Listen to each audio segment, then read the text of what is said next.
Welcome to the Not Just AI podcast, where we explore how AI, data, engineering, and insights are coming together to shape the future of humanity. My name is Pranay Agrawal. I'm co founder and CEO at Fractal, where we bring AI, engineering, and design together to power every human decision in the enterprise. Today, we have an incredible guest with us, Nakul Duggal. Nakul is the Executive Vice President and Group General Manager for Automotive, Industrial, and Embedded IoT and Robotics at Qualcomm. Nakul and his team are responsible for driving strategy and execution in some of the most important technological advancements taking place in the area of mobility. So, very happy to have you here, Nakul. Welcome. You started this in 2011, right? This journey, and EVs were not a thing then, and certainly software-oriented cars were not a thing. I mean, you had a Bluetooth connectivity that was a great thing. So, what was your vision then, and what gave you all the vision and the confidence to sort of push into this area? Well, I think back then for us, it was actually pretty straightforward. We wanted to diversify into the automotive industry Okay. because we felt that, there are not many industries where you're building 80, 90 million units every year. And Uh-huh. an industry that is not as exposed to everything that is going on in tech, it was just odd from my point of view. Why would you have an industry that is not at par with where the rest of the world is? And so the approach that we took was we're going to be a technology partner to the automotive ecosystem. And there were clearly many leading thinkers in the automotive space that were happy to partner with us, General Motors, back then Audi. And the approach we took was we have to spend time first earning the right to be heard. So we Hmm. became a trusted advisor. It wasn't so much about building a business, it was about can we build trust with this ecosystem? And can we shape the roadmap? Can we shape our products and our technologies to be relevant to the auto industry? Because the pace of change is different, the quality requirements are different. It takes a long time for the automotive ecosystem to trust a new supply chain. The risks are much different. So ultimately, it came down to us looking at the market and saying, we can make an impact here. There is value for us here and for them. And the market or the ecosystem looked at us and said, are these guys going to be around for a long time, or is this more opportunistic for them? And I think when you start to spend time with with a platform where you start to think about the potential of the platform, what became pretty clear was that the problem statement was the same, whether you went to Korea or Japan or the US or Europe or Hmm. Hmm. problem statement was exactly the same. Everybody wanted to get more out of the platform, but the industry was just not exposed to what was possible. So the approach that we took was to create, you know, our own definition of what will be possible. We invested in partnerships with Google, for example, in the early days. We said, hey, why don't we create an Android version of what would it take for this experience to be relevant in the car? We took a lot of our chips and we said we must make these chips very specific to what is needed for a cockpit versus for a smartphone.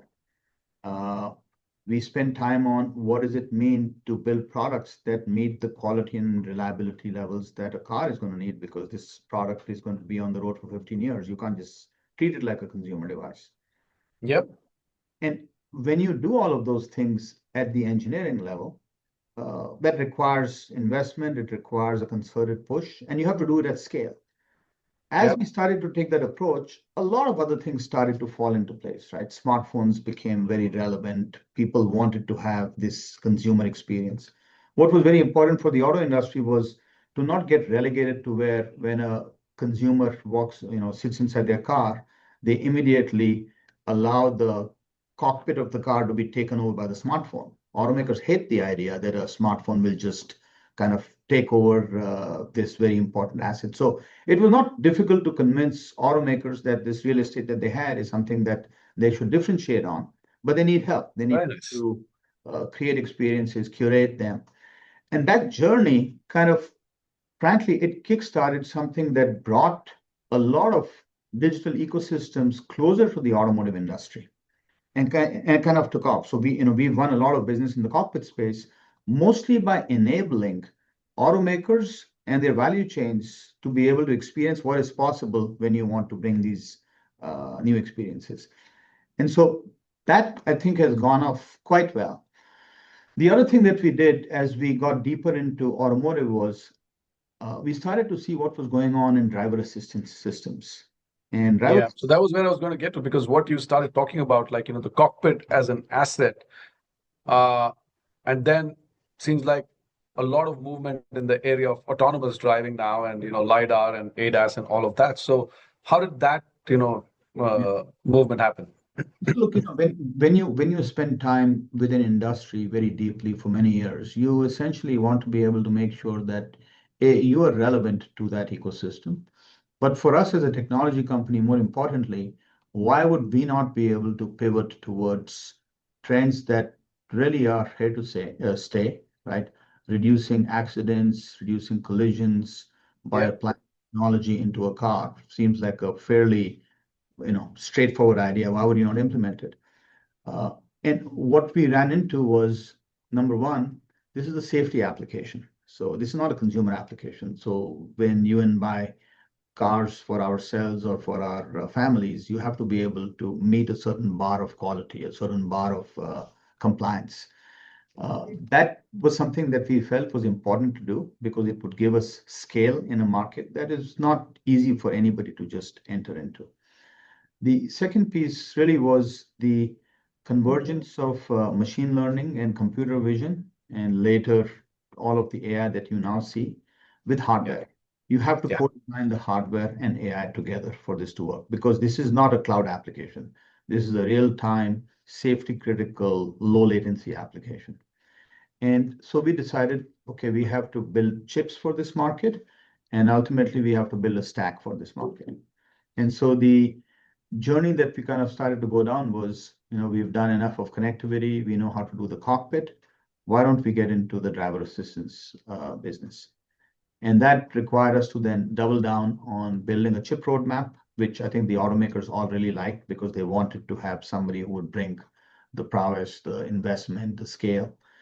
And the stack business, which followed, we made an acquisition of a software team that existed within a tier one because we wanted to get a jump start in terms of what does it take to build a trusted piece of software that is responsible for a safety application.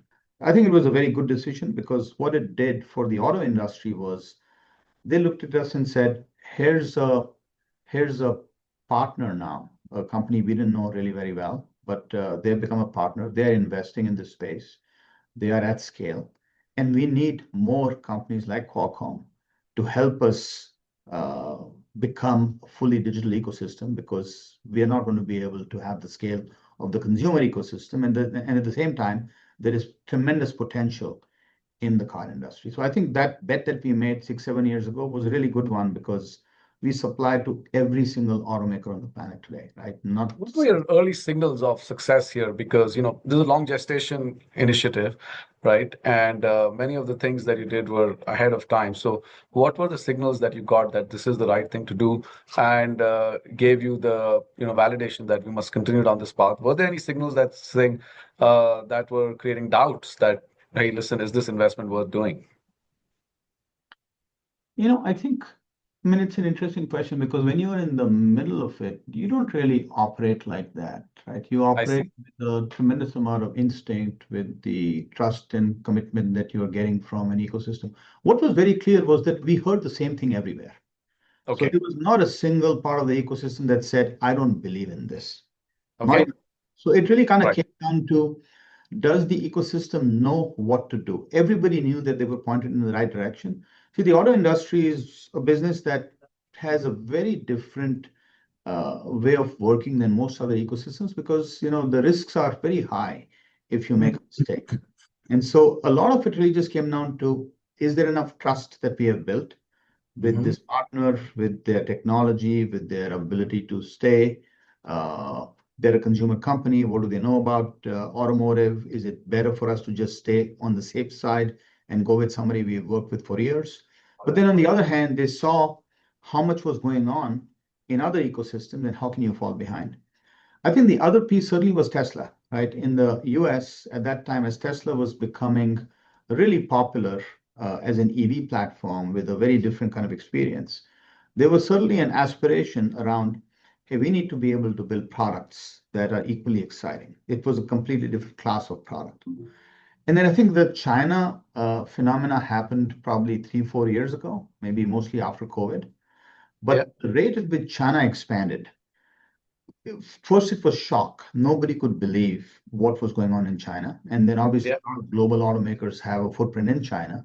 So they started to internalize and see how different this was. So I feel like for us, this was always a long, I've been doing this since 2011. So for Yeah. me, 1 year here or there was not really the point. It was always going to be a long gestation business. We had the ability to really double down and make sure that we were committed to what we were. I mean, there was never any doubt that we were on the right track. It was just about Yeah. when would it take off. Yeah. And the latest FSD that is available here in the US, I think it's quite incredible actually. Uh, while you're still supposed to pay attention to the road, but it's doing everything. You can just go point to point. So I think it's a huge thing. I'm very excited about the prospect that we have 40,000 deaths from road accidents in the US every year. Globally, it's about 1.4, 1.5 million. And these could all come down nearly to zero with, FSD everywhere. So I think it's a tremendous technology.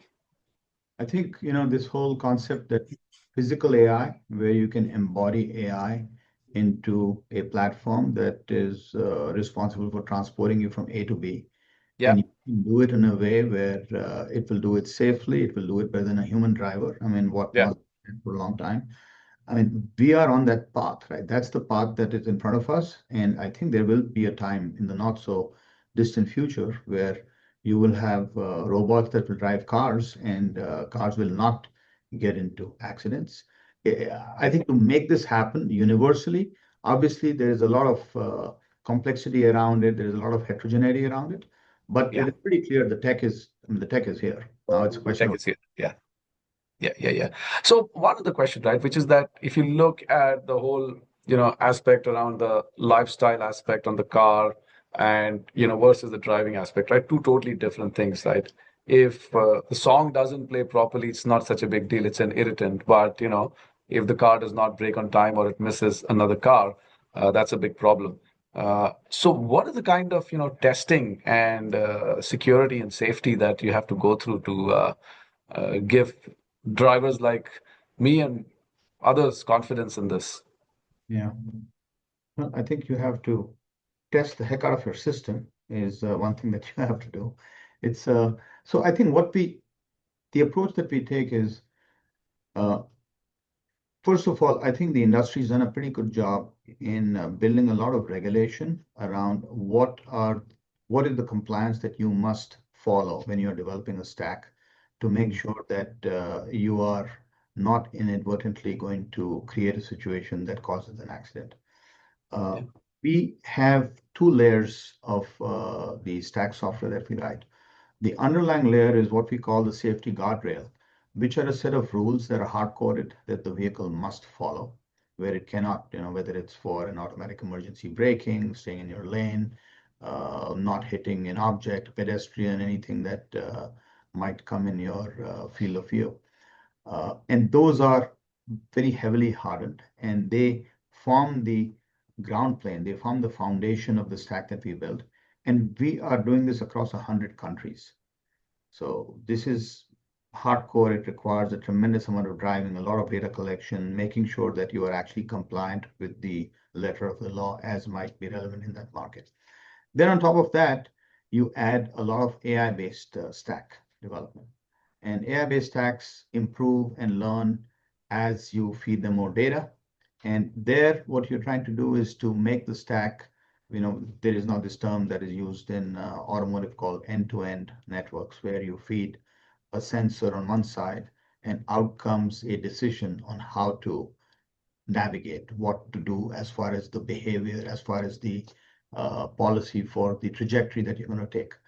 And as AI becomes smarter, as AI becomes much more capable, what is going to happen is you feed data into AI models, and these models will essentially be able to predict what is the right thing for the vehicle to do. So a lot of what Yep. you see with FSD is a combination of this naturalistic driving, Yeah. but combined with a lot of nudging of the algorithms in terms of what to do in the real world. Not an easy problem to solve because you need a lot of data, you need a lot of experience. Yep. And so that's what everybody is marching towards. My expectation is in the next 5 to 10 years, you will actually see a lot of platforms on the road where you will have FSD type experiences. But frankly, Yeah. it's a matter of time. Once you have mapped out enough use cases, enough corner cases, Yeah. uh, I think you will get to that experience. Yeah. I guess as we are driving more using FSD, we are helping the platform get better. Exactly right. So, some of the leading scientists in the space, like, Jan LeCun and Demis Hassabis, they have said that the existing technology has limitations for us to reach AGI, right? What is your perspective on that? And then, is there anything that Qualcomm is doing in that space that you can share with us? I believe that adoption of AI is going to keep improving the technology capability. And I think your example of FSD is a very good example. The more data you get, the more that people use it, the more you can rely on the technology. And there will come a time when you will not have to pay attention to the road because the technology will be highly reliable. But it requires two things. It requires a tremendous amount of data, and it requires using the technology to where it becomes just a standard in terms of how people adopt. I think it's very similar with pretty much everything that you start to do. If you think about the improvements with LLMs in the last 1 year, and think about your personal experience between what you asked a model to do last year versus now, marked improvement. I mean, you can start to, It's changing like night and day but you can every ask few the weeks. question, Yeah. like things that I would consider as fairly mundane, but I had to do myself because I only trusted myself to do it. I Yeah. look at the graph and I say, well, actually, there is very little value that I want to add. I might look at it once. So it's starting to happen in Yeah. areas that you might consider as a mundane activity. I think the definition of AGI is kind of what we have to spend a little bit of time thinking about because what you kind of have to ask the question of is what was a really complicated thing that humans had to do, and it required a massive amount of time and a massive amount of data to where nobody bothered to apply computing to that problem statement because nobody imagined that computing, we talk about drug research. Yeah. Uh, it takes years. It requires a human to be in the loop. It requires experimentation. There is a feedback cycle. You need to have results. You have to keep looking at the hypotheses. Now, something like that is a really great place to apply the technology because you know that the compute is actually now there for you to be able to make a marked improvement.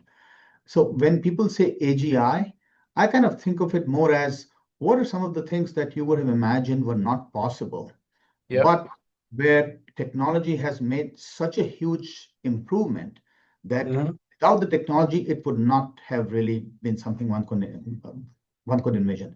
And to me, it's really a combination of adoption, uh, organizing data structures such that compute can actually be applied to them, and then changing the workflows. You have to really be able to get the workflows to evolve. And in my mind, there is this axis of complexity. There are lots of things that are done in a certain way that can very easily be improved if you apply AI to it. Because all it means is you're bringing AI into a workflow where AI did not exist and you get results right away. LLMs Yeah. are one, computer vision is another. And then you have something complicated like driving a car with enough Mhm. data and the right constraints, you can go fix that. You can do that with drug research. Ultimately, when you're talking about AGI, I mean, the question is, what problem are you trying to solve? Trying to solve for. Yeah. Okay. Like, what was the goal? From our perspective, from the Qualcomm perspective, we are spending all of our time with customers on this loop of application of the technology. What data do you need? How do you train models? And this iterative loop. If you can keep doing that, you can unlock the potential of the technology by actually seeing it at work. Understand. Okay, great. So, your approach is really a lot more about what are the big problems that were unsolvable using computers, and how can you solve them today? Like I think I'll that's a great way to look at it. Yeah. like I can give you an example of what we're doing in industrial. One of the things that we see in the industrial space is the transformation of the operational network. Hmm. So far, all OT networks have been focused on carrying the data back to the cloud and you Hmm. process in the cloud. But now with AI at the edge, it's all Yeah. actually about how do you bring AI to the edge of the network where you make smart decisions because you have situationally aware endpoints. If the endpoint is Yeah. aware that there is a risk that is emerging, then you capture it right there versus having to process in the cloud. That means you have to be able to change the workflow. That means you have to be able to re-architect the network. As you Yeah. start to go do that, I think the adoption of technology kind of picks up. Okay. Okay. So let me go to, another question from there then. Uh, in your experience, where do you see the biggest gap between AI ambition and AI execution? And related to that, where do you think companies might be underinvesting and where do you think they might be overinvesting? Yeah, it's a good question. I can give you, from my limited vantage point, I can share with you my thoughts. Mm. Look, I think what has happened in my mind, frankly, is over the last 5 years, a tremendous amount of capex has been spent on training, uh, Mhm. build the best models that are Mhm. possible. Mhm. I think that because so much money has been spent, there is Mhm. a similar proportionate expectation that there must now be a return on the scale of this investment. Yeah. And there are all kinds of agendas, there are all kinds of incentives in terms of what is yet to come, etc. But to me, the very simple fact of the matter is there is only so much capex dollars available in any economy to be able to go spend. So you have to start Yeah. to see what the return on that investment is. And this is where I feel like with any other technology investment, you go through a cycle where the Mhm. technology is very relevant, and Mhm. then you will over the next 10 years go through a second cycle where the technology becomes mature enough to be able to give you the second level of dividends that you can only get once there is mass adoption. I think that the one thing that is apparent to me is the recipe for deploying AI broadly across enterprises and industries is now starting to be thought through. Agentic AI, as you mentioned, is something that people are starting to go use. That's mostly let me take my IT workflow, add AI Mhm. to it, and increase the level of automation. And I think that will start to, it will start with simpler problems and advance to more complex problems. What we spend a lot of time on is physical AI or situational AI. Yeah. How do I bring Yeah. AI edge? And that also requires you to be able to advance the workflows, make investments at the edge. I think next 5 years, we see that that's where a lot of the focus is going to be. It requires a change in the way that the hardware is built, right? So when you have to do something in the Mm. cloud, it's faster, Yeah. it's easier. Yeah. Question is, will it give you the return that you are looking for? Does Mhm. it solve all your problems, or does it only show to you this is possible, but you have to make more changes? In my mind, you actually do have to go back and look at the OT in every network that you have, figure out how you're going to make intelligent decisions at the edge. Once you can go do that, and we work with many customers who are actually implementing that, create recipes for it, I think you create another cycle of massive transformation that AI will be driving. And I think that time frame is, I would say, in the next 5 to 10 years. And I'll give Yeah. you a good example. Like if you look at robotics, which is net new, right? There was nothing like a robot that existed. People didn't envision robots in their environments. There are a lot of major companies that are going to put robots in their environments. How Mhm. can they do that? They Mhm. can do that because it is net new. There is no history, there is no legacy. Nobody thought about feeding unstructured data to a robot to train it. Yeah. And these are the types of things that will create brand new value. But there is a lot of value that has to be extracted from, for lack of a better word, brownfield, what is already deployed. How do you go What is make? already there? Yeah. Yeah. And there is one aspect of it as it relates to the creators of AI, right? People, companies that are creating the foundation models, as you said, that have invested, billions in the data centers and the compute and all of that stuff. Companies that are at the, cutting edge of robotic technology. Uh, what do you think about the companies that are the not the tech companies, but the traditional enterprises that are going to be more like the consumers of this, right? Think of a bank, think of a consumer product company, think of a car manufacturing company, and so on. Yeah. Yeah, it's a very good question. I think it is frankly no different than any other technology adoption cycle, right? Some companies, and I think maybe there is a difference in that uh, adopting AI to change the way that your business functions to Yeah. make yourself more efficient versus and how deep does that go? Like, Yeah. I think it is a good question. I'll give you my example of, I kind of look at various regions, various countries, and how they're approaching this problem because it's very tricky to look at it from the perspective of a company because companies have limited resources when you have this kind of technology change happening. I always look to what China does in these types of Yeah. situations.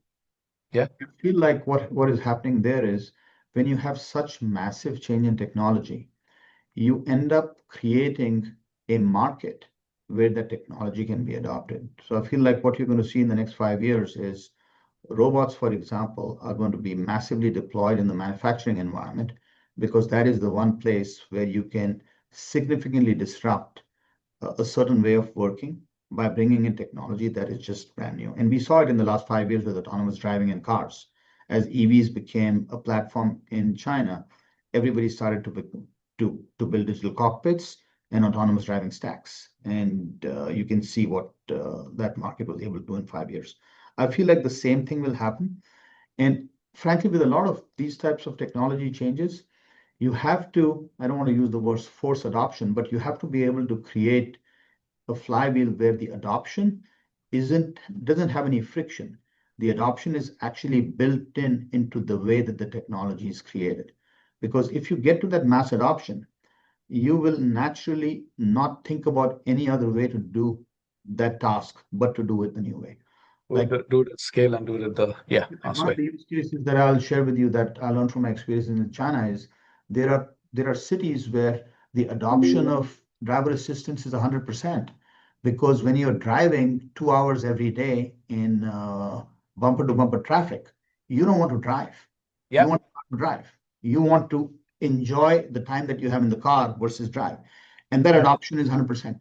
So you really have to think about this in the context of how do you make the distance between the capability of the technology and where it gets used to be as Mhm. short as possible? And at some level, it is more complex to do in Western economies than what I've seen in other parts of the world. Okay, excellent. Great. Last question. Thank you very much. So, what is your advice to CEOs who need to be users of this technology in a world where the technology is changing so rapidly?